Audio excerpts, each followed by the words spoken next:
Најпрво морам да констатирам дека по однос на ова што го збореше градоначалникот и прашањата кои беа поставени, дека така функционира неолибералната демократија во доцна капиталистичкото општество. Парите ги немате, проектот го немате изградено, кој да ве чува чуварите. Ставиле подписи, никој нема. Веројатно овие процеси ќе траат уште 10 години. Ако ги тераме судски, дали ќе завршат за 10 години е прашање, но факт е дека ќе останеме и без трибина и без еден куп други решени проблеми.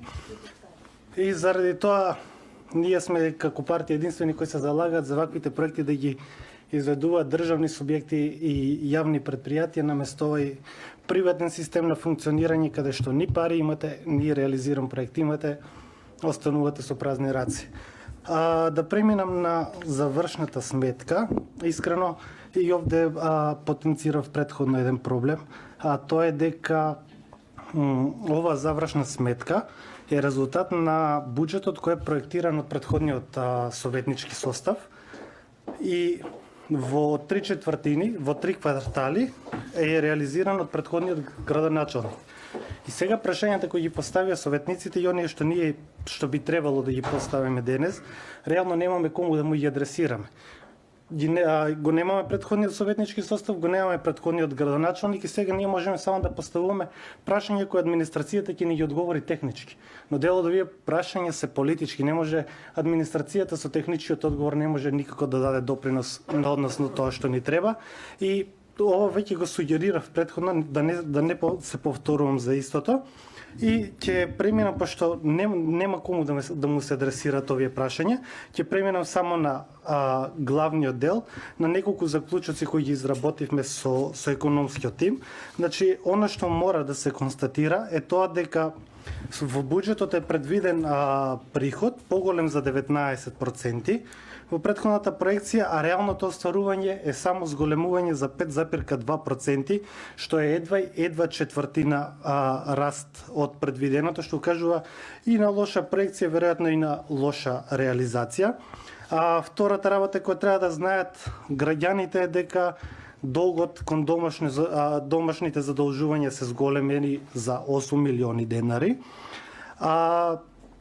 И расходите, трета работа е ова, расходите споредно со претходната година се зголемени за 8,6%.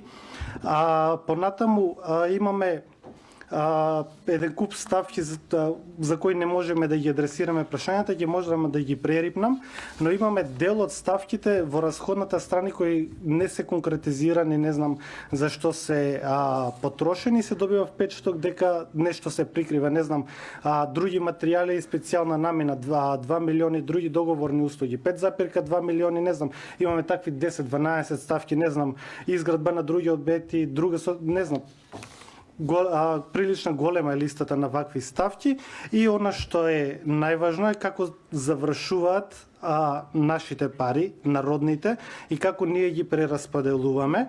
И онаму каде што не гледаме светло во мракот е тоа дека од парите кои ги платиле во општината Свети Николчани преку даноците и разните давачки, од нив 56,29% одат исклучително за плати и за трошокот на јавната администрација, додека само 19,2% имаме капитални расходи. Тоа значи од парите кои народот ги дал, 19% се прераспределени за тој да добие директен бенефит, сите останати пари остануваат во кругот на потребите на општината, на администрацијата за реализација и така натаму. И ова не укажува на тоа дека ние немаме развоен буџет за претходната година.